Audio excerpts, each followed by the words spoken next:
안녕하십니까. 신의균의 군사TV 디펜스 브리핑입니다. 자, 제가 K2 흑표전차 이집트에 대량 판매될 것이라고 말씀을 드렸었는데, 지금 이집트에서 기존에 가지고 있는 M1A1 미국제 에이브람스 전차죠, 그걸 업그레이드 한다 라는 그런 보도가 나왔어요. M1A2 버전으로. 그럼 우리 K2는 어떻게 되냐? 제가 알려드리도록 하겠는데 너무 걱정하지 마십시오. 그리고 러시아가 전차 부대를 중앙아시아로 진출시켰습니다. 중앙아시아가 다시 뭔가 심상치 않은 기운이 일어나고 있는데 어떤 상황인지 알려드리도록 하겠습니다. 첫 번째입니다.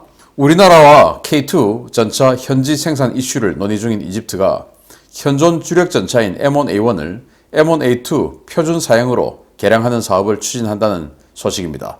성능 개량은 추진하지만 신형 전차 사업은 별개로 진행됩니다.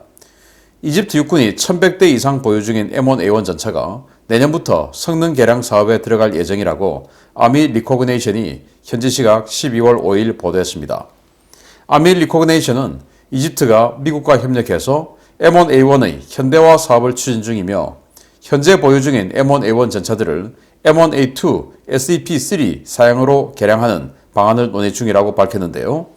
이집트는 1990년대부터 자국에서 M1A1 전차를 면허 생산했기 때문에 이번 개량 사업 역시 현지 공장에서 이루어질 것으로 전해졌습니다. 이집트가 현대화하는 M1A2 SEP V3 사양은 장갑재를 교체하고 사격 통제 장치와 데이터링크 시스템을 새로 장착했을 뿐만 아니라 방사능 차폐까지 가능한 CBRN 보호 능력, 옵션에 따라 신형 가스터빈 엔진을 적용해 전체적인 작전 능력이 크게 향상되는데요. 특히 최신형 철갑탄인 KEW-A2를 사용할 수 있어 공격력 역시 대폭 증가됐다는 평가를 받고 있습니다. 현재 K2 전차 도입을 추진 중인 이집트가 M1A1 전력의 현대화 개수를 추진하는 이유는 최근 급변하고 있는 중동 정세와 무관치 않은데요. 이집트는 현재 비교적 원만한 관계를 유지하고 있지만 상황에 따라서 언제든지 적으로 돌변할 수 있는 이스라엘의 메르카바 전차에 대응하기 위한 현대화된 기갑 전력 소요가 제기되고 있는 상황입니다. 이집트는 M1A1 성능 개량 전차와 K2 전차로 미래 기갑 전력을 꾸린다는 구상인데요. 이 구상이 현실화될 경우 이집트는 서방 세계의 대표적인 전차이자 전투력 1, 2위로 손꼽히는 전차를 모두 보유한 아랍 최강의 전차 전력을 보유하게 될 전망입니다. 이집트가 돈이 이렇게 많지가 않을 텐데 굉장히 큰 결심을 한 것 같습니다. 한 1100대 가량의 이 M1A1 에이브람스 전차가 있는데 이걸 지금 미군이 사용하는 최신 사양 수준으로 업그레이드 하겠다. 그래서 시가전 능력도 대폭 확대하고 또 이집트가 아파치 공격 헬기를 도입했기 때문에 아파치하고 데이터링크도 주고받을 수 있는 그런 네트워크 전투도 할 수 있는 그런 최신 사양으로 업그레이드 하겠다라는 것이고, 또 장갑판을 교체하니까 방어력도 강화되고 그리고 신형 텅스테탄을 써서 공격력도 강화하고 한다는 것이죠. 자, 이런 엄청난 전차를 가지고 있는데도 불구하고 왜 K2 전차가 필요하냐, 이거 뭐 되는 거냐 라고 말씀을 하실 수가 있는데, K2 전차와 이 M1A2 전차는 사실은 좀 성능이 다르죠. 왜냐? 일단 공격력이 다릅니다. 이 M1A2 전차는 보시다시피 44 구경장이에요. M1A1을 A2 버전으로 업그레이드 한다 하더라도 주포는 그대로입니다. 왜냐? 미군이 44 구경장 그대로 쓰니까. 미군이 55 구경장을 쓰려고 하다가 미군은 이라크나 아프가니스탄이나 이런 데서 시가전을 해보니까 55 구경장 포신이 너무 길어가지고 이게 골목길에서 또는 좁은 거리에서 걸리는 것이죠. 포탑 회전할 때. 그래서 너무 긴 거 좋지 않다. 어차피 미군은 열화 우라늄탄 쓰니까 그 열화 우라늄탄의 관통력이 한 1300mm로 추정되거든요. 그러니까 뭐 현존하는 그 어떤 전차 전부 격파할 수 있는데 굳이 포신이 길어가지고 기동에 이 포탑 회전의 시가전에서 제한이 되는 55구경장 쓸 필요 없다라는 게 미군의 입장이고, 그렇기 때문에 이 대만이나 또는 이집트처럼 에이브람스 전차를 도입한 이 국가들은 55구경장으로 업그레이드를 할 수가 없는 것이죠. 왜? 원본이 그게 없으니까. 그런데 지금은 뭐 시나이 반도를 이스라엘에게서 돌려받은 이후에 이집트는 굉장히 이스라엘하고 원만한 사이 관계를 누리고 있죠. 그렇지만 언제 어떻게 돌변할지 모르는 게 국제 정세 아니겠습니까? 그런데 이스라엘의 메르카바 전차는 거기도 역시 44 구경장으로 공격력은 뭐 M1A1하고 비슷하지만 방어력은 무지막지하게 강력한 그런 전차거든요. 이 M1A1 전차만 하더라도 우리 K2보다 10톤이 더 무거워서 엄청난 덩치를 자랑하는데 메르카바 전차는 실제 보면 집채만 한 그런 전차라고 합니다. 뭐 저는 직접 보지 못했지만 저희 이 편집국장이 실제 이스라엘에 가서 메르카바 전차를 탑승해보고 다 했는데 정말 뭐 집채 그야말로 입이 떡 벌어지는 집채만한 그런 전차였다. 이걸 도저히 뚫을 수가 없겠더라. 왜? 이 포탑도 아주 날렵한 쇠경이기 때문에 얼마나 두껍겠습니까? 쇠경이니까. 그래서 이걸 뚫을 수 있는 전차가 과연 있을까라고 생각될 정도였다라고 합니다. 그래서 메르카바 전차의 방어력은 한 1100mm 정도로 추정됩니다. 이건 뭐 정확한 내용은 굉장히 보안이기 때문에 알 수가 없죠. 한 1100mm 정도로 추정되고, 그런데 이 M1A1 전차의 유라 우라늄 탄은 1300mm 정도를 관통할 수 있으니까 미군은 메르카바를 뚫을 수 있죠. 근데 미군하고 이스라엘하고 전쟁할 리는 없고, 그러면 이 에이브람스 전차의 탕스텐 탄은 어느 정도 뚫냐?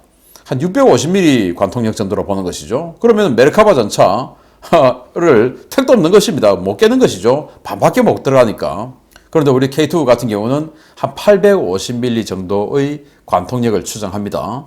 그러니까 메르카바에 굉장히 큰 타격을 줄 수 있고, 이게 2km에서 850mm니까 근접해서 한 500m나 1000m 정도에서는 한번 비벼볼만 하죠. 뭐 그런 차원에서 K2를 한번 지금 입지를 해보는 것이 아니냐라고 생각이 되고, 정말로 이 M1을 1100대 전부 다 업그레이드를 하고, 그리고 우리 K2까지 도입을 한다면 이건 뭐 아랍에서뿐만 아니라 전 세계에서 미군 다음으로 또는 어쩌면 미군만큼 강력한 전차 전력을 가지는 세계 랭킹 2위 정도의 전차 전력을 가지는 국가가 되지는 않을까라는 생각이 드네요. 뭐 그러거나 말거나 우리 K2 대량으로 사가기를 기대합니다. K2 M1A1 업그레이드하고 별개로 꼭 사기를 바랍니다. 두 번째입니다. 제가 얼마 전에 국방TV 데일리 디펜스를 통해 전해드렸던 중국 서부 사막의 전략 미사일 기지들이 신돌궐 제국의 출현으로 위험해졌다는 소식 기억하실 텐데요. 이 지역의 전략적 불안정에 러시아가 가장 빠른 군사적 대응에 나섰다는 소식입니다. 최근 아프가니스탄발 중앙아시아 정세 불안에 대응하기 위해 러시아가 타지키스탄에 신형 전차 30여 대로 구성된 한 개 전차 대대를 급파해 현지 군사기지의 보안을 강화했다고 타스통신이 현지 시각 12월 6일 보도했습니다. 타스통신은 현재 타지키스탄에는 러시아군의 지대공 미사일 부대가 전개되어 있으며, 이번에 파견된 기갑 전력은 지상 전투부대로 지대공 미사일 부대를 보호하며 전략적 요충지인 타지키스탄의 주요 길목을 차단하는 역할을 수행할 것이다 라고 전했습니다. 같은 날짜 로이터 보도에 따르면 러시아는 아프가니스탄을 거점으로 활동하는 이슬람 무장 세력이 중앙아시아의 타지키스탄을 경유해 러시아는 물론 구소련 연방의 여러 국가들에 침투하는 상황에 대단히 우려하고 있는데요. 타지키스탄은 북쪽으로는 우즈베키스탄과 키르기스탄이 있고 동쪽으로는 중국의 신장 위구르 자치구와 접하고 있으면서도 인구 밀도가 낮아 무장 세력이 응거하며 세력을 키우기 안성맞춤인 곳으로 평가되고 있습니다. 러시아는 군사력이 취약한 타지키스탄에 이슬람 무장 세력이 유입되어 근거지를 마련하는 것을 막기 위해 이 지역에 제201 군사기지를 설치하고 보병과 방공, 기갑부대를 파견했는데요.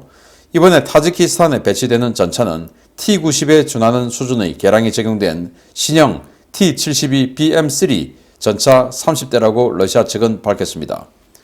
러시아의 이 같은 움직임은 러시아가 아프가니스탄의 혼란 상황, 터키 주도의 투르크 이슬람계 공동체의 출범 등으로 영내 이슬람 세력이 급격히 팽창하는 상황에 대비한 것인데요. 타지키스탄과 국경을 접하고 있는 중국도 상당히 골치 아파질 것으로 기대됩니다. 자, T-72BM3, T-90하고 거의 뭐 근접한 성능까지 업그레이드된 T-72의 업그레이드판이에요. 이거 30대 한 개 대대를 타지키스탄에 보냈다. 라는 것인데, 타지키스탄 여러분들 많이 들어보셨죠? 옛날에 소련이었죠. 소련이었으면서 이제 소련이 해체되면서 독립한 그런 독립국가 중에 하나인데, 이번에 OTS라고 Organization Turkic State, 그래서 투르크어를 사용하는 국가들의 공동체, 여기에는 포함되어 있지 않아요. 그 투르크어를 사용하는 국가들의 공동체가 터키, 카자흐스탄, 아제르바이잔, 그리고 키르기스탄, 우즈베키스탄 이렇게 5개 나라거든요. 이 타지키스탄은 키르기스탄의 아래에 있죠. 파란색 이게 타지키스탄입니다. 그리고 우즈베키스탄의 동쪽에 있죠. 뭐 이런 지정학적 위치를 가지고 있어요.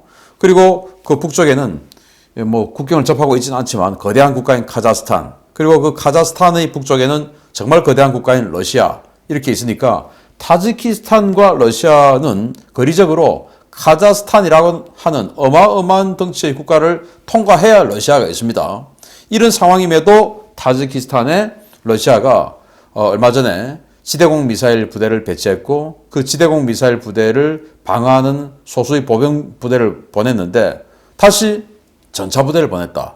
이게 이제 이 아프가니스탄에서 탈레반이 아프가니스탄을 통치하게 되고, 여기에서 다시 ISK가 준동을 하고, 이런 것들이 지금 탈레반은 좀 더 군사력이 강하니까 견디지 못한 ISK 이런 것들이 타지키스탄으로 들어와서 여기를 거점으로 활동하다가 뭐 이렇게 뻗쳐나가서 결국 러시아까지 들어오는 것, 이런 것을 염두에 둔 것이 아니냐라고 생각이 되고, 또 아제르바이잔이 이 OTS 그 투르킥 스테이트에 들어있죠. 근데 아제르바이잔은 러시아가 후원하는 아르메니아하고 얼마 전에 전쟁했지 않습니까? 그래서 이 투르킥 스테이트가 OTS가 이 발전하는 것을, 강해지는 것을 견제하기 위해서, 남쪽에서 견제하기 위한 그런 교두보 포석 차원에서 전차부대를 갖다 넣었을 수도 있고, 이런 여러 가지 차원이에요. 아무튼 뭐 이 군사력이라고 하는 것은 바둑판에서 하나의 바둑돌을 갖다 놓는 포석 이렇게도 볼 수 있거든요.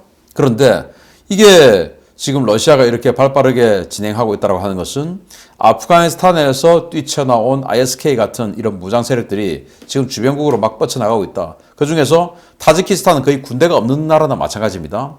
이 면적은 14만 5천 제곱킬로미터 정도 되니까 우리 남한의 한 1.5배 정도 돼요. 근데 인구는 950만 명. 그러니까 우리 남한의 5분의 1도 채 안 되죠. 그러니까 인구 밀도가 높은 나라는 아니에요.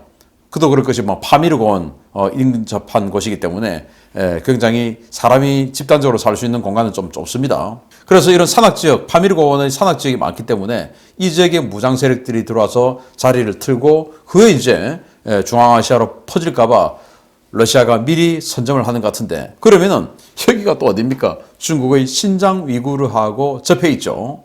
그렇기 때문에 이 신장 위구르에 있는 그 위구르족하고 민족적 동질성이 아주 높은 국가가 또 타지키스탄입니다. 그래서 이런 여러 가지로 인해서 중국이 바짝 긴장할 것 같은데, 중국이 긴장하는 그런 일들이 실제로 생겨나기를 기대합니다. 뭐 신장 가깝습니다. 바로 적경에 있네요. 좋은 일 생기기를 기대합니다. 마치겠습니다. 감사합니다.